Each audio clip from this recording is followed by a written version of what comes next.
Day 14. Hello Pilgrims, I'm Colonel Failure and you're watching the Colonel's Journal for day 14 of Eco.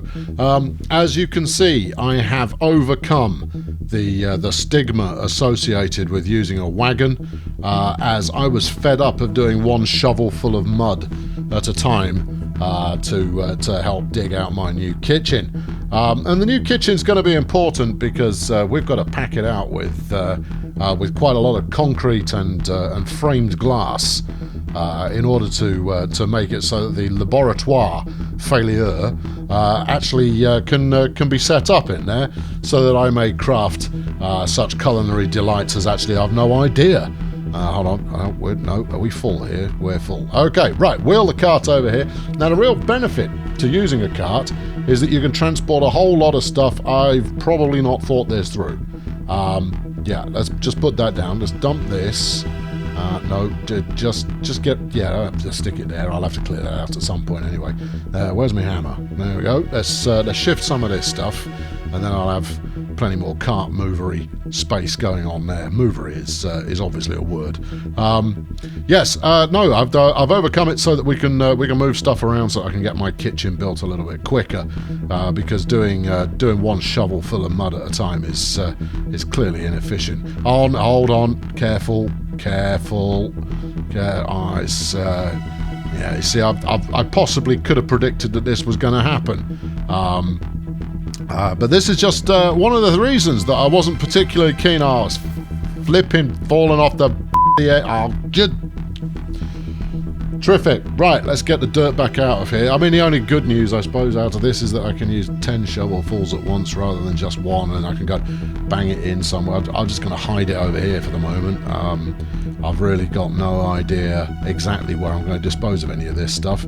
I ought to maybe have a word with the neighbours. Yeah, let's put it in this hole. Is that happening? No, it's not quite. I'll tell you, shoveling stuff around, it's an expert task, clearly, and I'm up to it. Stupid wagon.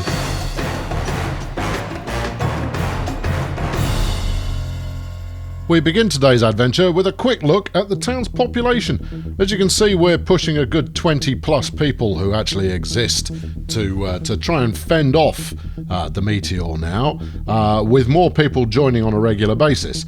It's jolly good. I mean, I'm already pretty confident, as are the town elders. I use air quotes there, as I'm not entirely certain if I would class anybody as a town elder.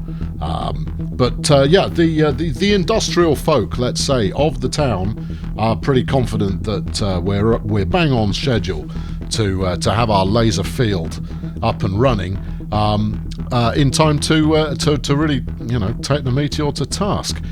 The expectation is that at the start of the third week, we should be able to nuke the thing. Anyway, I'm in the business of food, as you know, and we've got some new products going on. Not so much because I've only just learned them. The advanced cookery is, or rather the cutting edge cookery, is still a little bit beyond me until I've got my lab set up along with my new kitchen. But I have been developing new things, and today's recipe for you there is a bit of a departure from the norm. So you're going to want to pay very close attention to what's going on. We're not doing a vegetable medley; we did that already. Today we are going to be covering the huckleberry extract. It's a tricky one, this, and you're going to want to pay close attention to the recipe lest you make a mess of it. So the first thing you're going to want to do is get all the huckleberries. I mean, not some. This recipe uses, lots. Most of them. If you're happy to go about mass deforestation or debushification, given huckleberries grow on bushes, you know where I'm driving at. If you're happy for that to happen, then this is the recipe for you.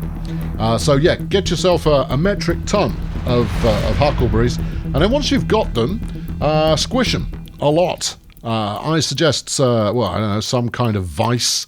Along with 2 sheets of wood, a vice, and several mallets should be sufficient for you to extract the essence of huckleberry from the huckleberries, and you are dealing with a metric ton of them, remember, so you're going to be malleting for quite some time. Now, once you've done that, don't set them on fire.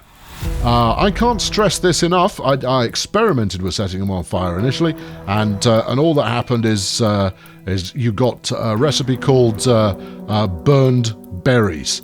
And they're not tasty, they're not nutritious, and they won't keep you going in the case of an emergency. So I cannot stress enough, I'm even going to use orange text in the recipe book here, do not set these on fire. It's not going to help you, you're not going to make a recipe.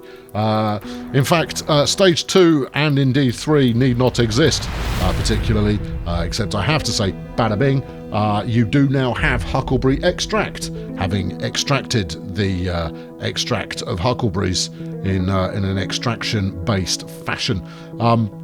Once you've got these, of course, you can then go and sell them, and the amount that you're going to be charging for it is probably enough to buy half the town, because that's a lot of huckleberries you've just used. And based on my initial market research, nobody wants to buy them. Anyway, right, turning our attention back to the action on screen here. As you can see, there's a lot of digging going on in between the moments of cookery.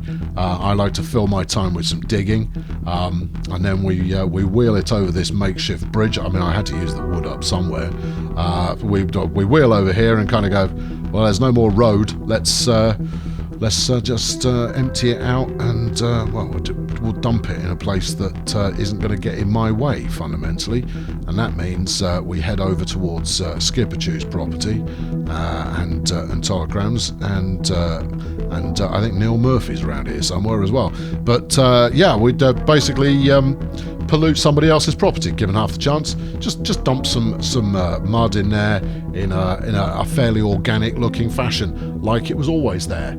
There's a potential customer running along the Sky Bridge, the recently completed Sky Bridge, has to be said. Pixelator should have been doing that, but he slacked off, so I finished it myself.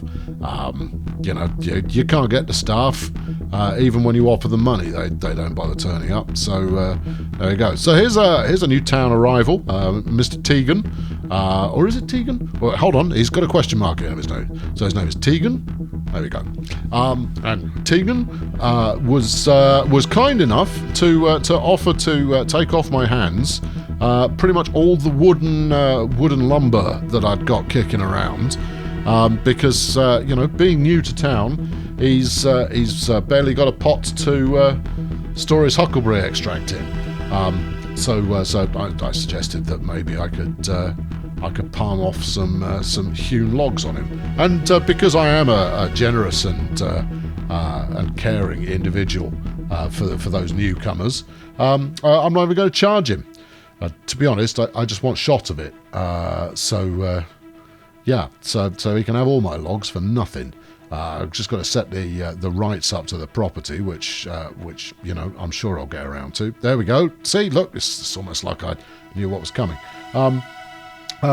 Tegan can now access all of my property to withdraw as many logs as he wishes, in order to get him set up with some kind of cabin-based finery, and that'll be super duper. Anyway, I've got a lot more work to do on my kitchen. And I won't make you sit through all of it, even at high speed, because it's nothing you haven't seen before. It's not like I'm coming up with some brand new motif of design. No, I'm sticking with my brick and stone based system, and somehow I'll figure out how to work some concrete in there. Anyway, chuck a like at this one if you liked it, and subscribe so you don't miss the next one. And I'll be back tomorrow with whatever nature of adventure happens to come in our direction. I've been Colonel Failure. Thank you ever so much for watching. Cheerio.